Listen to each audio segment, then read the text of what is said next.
BPSC TRE शिक्षकों के संबंध में यहाँ पर अगर हम छुट्टियों को लेकर के बात करें, लीव्स को लेकर के बात करें, वो भी प्रोबेशन पीरियड में, यहाँ पर परिवीक्षा अवधि में, तो एक बड़ी अपडेट यहाँ पर देखने को मिल रही है। आपको हम बता दें, ये खबर लगभग 3 महीने पुरानी है और यहाँ पर क्या कुछ कहा गया है, किस प्रकार की वो छुट्टी है, उसी के बारे में हम यहाँ पर चर्चा करने वाले हैं, बात करने वाले हैं। वीडियो में लास्ट तक रहेंगे तो सारे पॉइंट्स आपको बहुत अच्छे से समझ में आ जाएंगे। आप सभी का बहुत बहुत स्वागत है महेश अकेडमी यूट्यूब चैनल पर।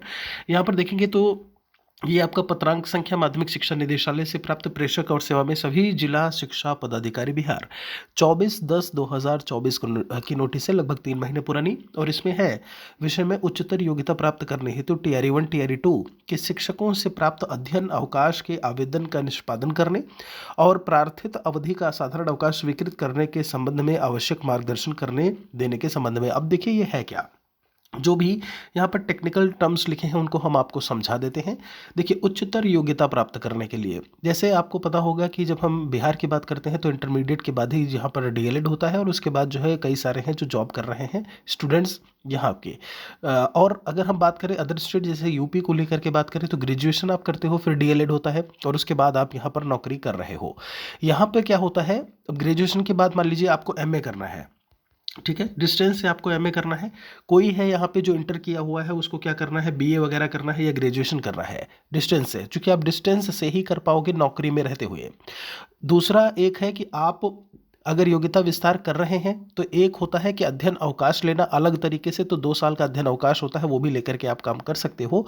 तो उसमें आपको कोई भी सैलरी पैसा नहीं दिया जाएगा। यहाँ पर उच्चतर शिक्षा को लेकर के अगर हम बात करें, देखिएगा, इसमें उसी के बारे में चर्चा की गई है। जब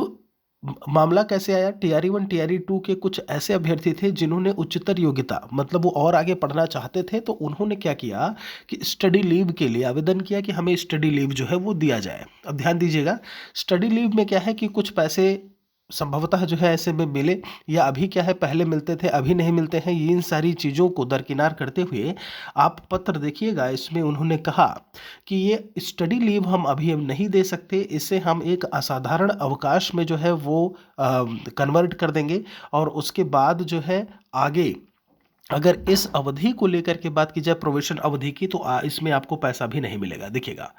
यहाँ पर लिखा हुआ है कि स्वीकृति जो है ऐसे में अध्ययन अवकाश की देय नहीं है, और आपको हम बता दें ये इसलिए है क्योंकि अभी ये प्रोबेशन पीरियड में चल रहा है। प्रोबेशन पीरियड खत्म होने के बाद इन्हें जो है ये मिल सकता है। आगे कहते हैं कि यहाँ पर अनुरोध आवेदन प्राप्त हो रहे हैं बिहार सेवा के नियम को चलिए, इन्होंने कहा हम असाधारण अवकाश ही ऐसे में जो है वो देंगे, और इसमें कहा कि जो भी वेतन आदि है वो देय इसमें नहीं होगा। तो आप मान के चलिए बीपीएससी टीआरई 1 टीआरई 2 टीआरई 3 आप सभी इस प्रकार से आप उच्चतर शिक्षा के लिए अपने आगे बढ़ाने के लिए योग्यता विस्तार के लिए बोलते हैं इसको, आप छुट्टी ले सकते हैं, असाधारण अवकाश के रूप में मिलेगा। लेकिन ये मान के चलिए कि उस पूरी अवधि में आपको जो है वो वेतन नहीं मिलेगा। देखिए, इसमें लिखा हुआ है कि सारी चीज़ें हैं, वेतन देय नहीं होगा, लिखित रूप में आवेदन प्राप्त लिया जाना अनिवार्य है, सभी पहलुओं अवकाश की स्वीकृति से संबंधित विद्यालय का शिक्षण कार्य प्रभावित ना हो, इसको लेकर के भी कहा है कि पता लगा आपके स्कूल में प्राइमरी स्कूल है, 2-3 टीचर हैं और आप जो है निकल गए उनमें से, तो ऐसे में अगर स्कूल का पठन पाठन प्रभावित हो रहा है तो भी आपको जो है अवकाश स्वीकृत आपका नहीं किया जाएगा। ये सारी चीज़ों को लेकर के यहाँ पर चर्चा की हुई है। तो आप समझ सकते हैं कि प्रोबेशन पीरियड में एक और छुट्टी यहाँ पर जो है वो देखने को मिली है। आपको हम बता दें कि कई जगह कई ज़िले ऐसे भी रहे हैं जहाँ मेडिकल लीव भी जो है वो दे दिया गया है, मेडिकल लीव भी मिला है, लेकिन सभी जगह नहीं। वो डिपेंड करता है कि मेडिकल जो कंडीशन है वो कितनी क्रिटिकल है, क्या कुछ है। कोई और सवाल है तो हमारे लिए लिखिएगा ज़रूर।